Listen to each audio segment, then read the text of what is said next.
안녕하세요. 가톨릭대 생명공학과 김영권 교수입니다. 오늘은 바이오 나노 머신으로 작용하는 DNA 분자에 대해서 설명하겠습니다. DNA와 RNA는 생물체의 유전 정보를 담고 있는 핵산 분자입니다. 여러분이 잘 알고 있는 것처럼 이것은 뉴클레오티드를 기본 단위로 갖고 있습니다. 즉, 뉴클레오티드가 연속적으로 연결되어 있는 선형 체인이라고 생각하면 됩니다. 뉴클레오티드는 다시 세 파트로 나눠지는데요.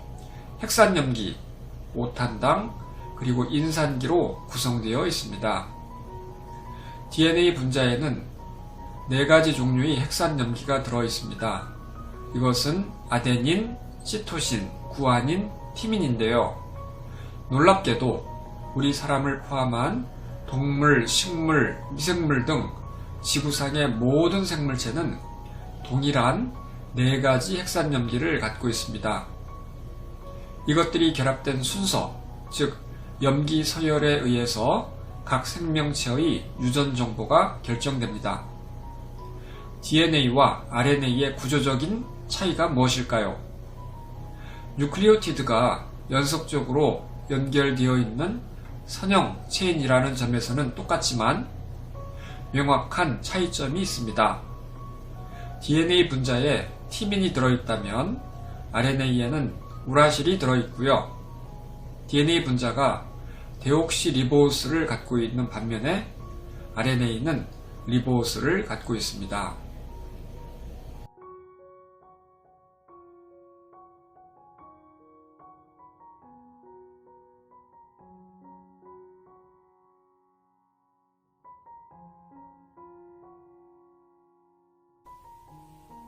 그렇다면 DNA 분자가 유전 정보 물질로 사용되는 이유가 무엇일까요?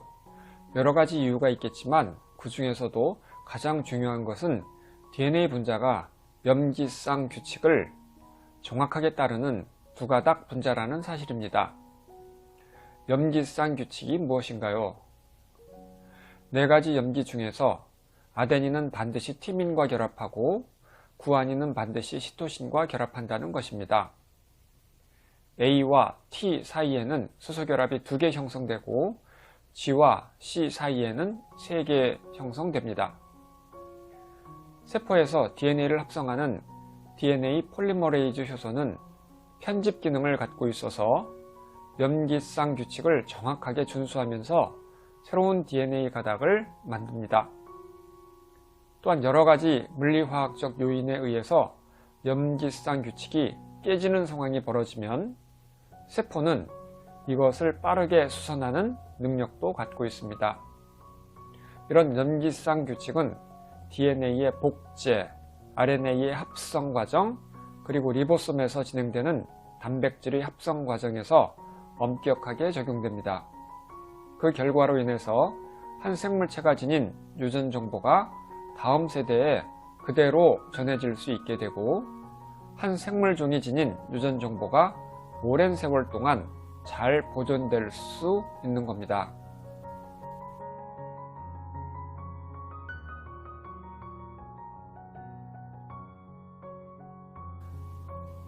DNA 분자는 이중 나선 구조를 갖고 있는데요. 나선 한 바퀴마다 10개의 염기쌍을 갖고 있으며 나선 한 개의 길이는 3.4 나노미터인 것으로 밝혀졌습니다. 만약 어떤 DNA 분자의 염기쌍이 1000개라면 나선의 개수는 100개이고 340 나노미터 길이를 갖게 됩니다. 그런데 심각한 문제가 있습니다. 우리 사람의 경우 하나의 세포가 지닌 DNA의 총 염기쌍 개수가 32억 개로 밝혀졌는데요. 이것의 전체 길이를 계산하면 대략 2m에 해당합니다. 이와 같이 긴 DNA 분자가 어떻게 6 마이크로미터 크기의 작은 세포핵에 들어있을까요? 이것은 이중나선 구조의 DNA가 정교하게 패킹된 채로 세포핵에 들어있기 때문입니다. 먼저 DNA 이중나선 구조가 히스톤 단백질과 함께 뉴클레오좀을 형성하고 이것이 다시 솔레노이드 형태의 염색지를 만듭니다. 그리고 이것이 한 번 더 코일을 만들어서 초나선 DNA를 만들고 최종적으로 수 마이크로메타 크기의 염색체를 만들게 됩니다.